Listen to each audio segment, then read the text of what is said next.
agak-agak keliru sikit lah.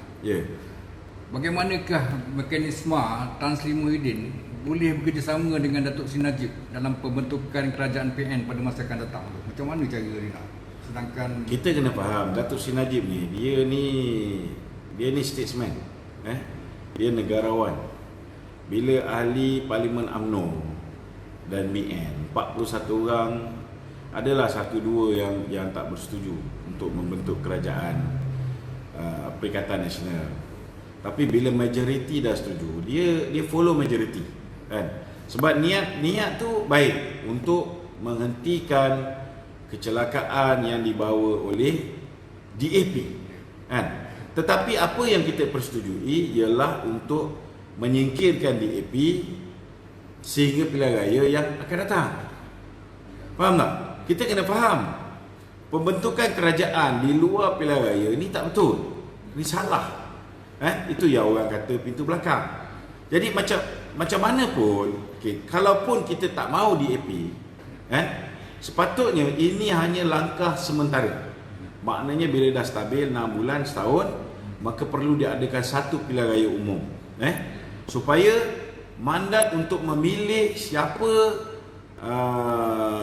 kerajaan yang bakal memimpin negara ni perlu dikembalikan kepada rakyat seberapa segera yang mungkin.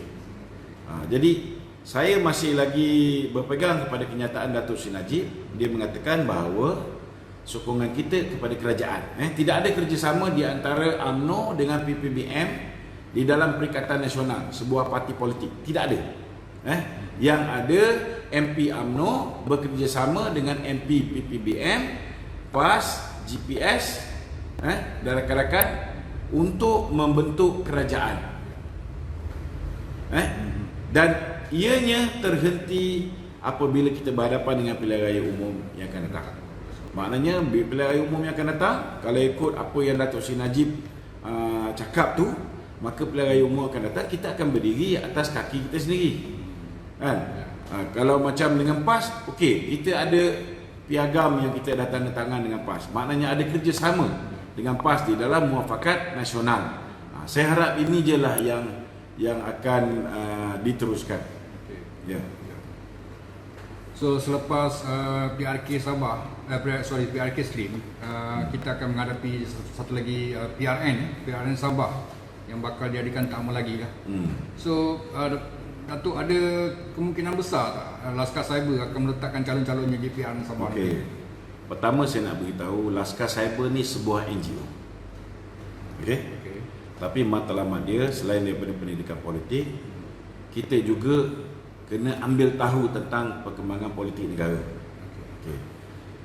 Laskar Cyber ni adalah sebuah NGO yang pro UMNO, pro BN. Jadi memang ada di dalam hasrat saya dan teman-teman untuk pastikan bahawa kursi UMNO ni selamat. Maksud dia, kalau dulu UMNO bertanding 122 kursi, disebabkan kita dah kerjasama dengan PAS, maka daripada 122 ini, sebahagian kita akan beri kepada PAS. Terutamanya kursi-kursi yang PAS menang, dan kursi-kursi yang kita kalah, PAS pun kalah, tapi undi PAS lebih banyak di kawasan tu, memang kita kena bagi kepada PAS.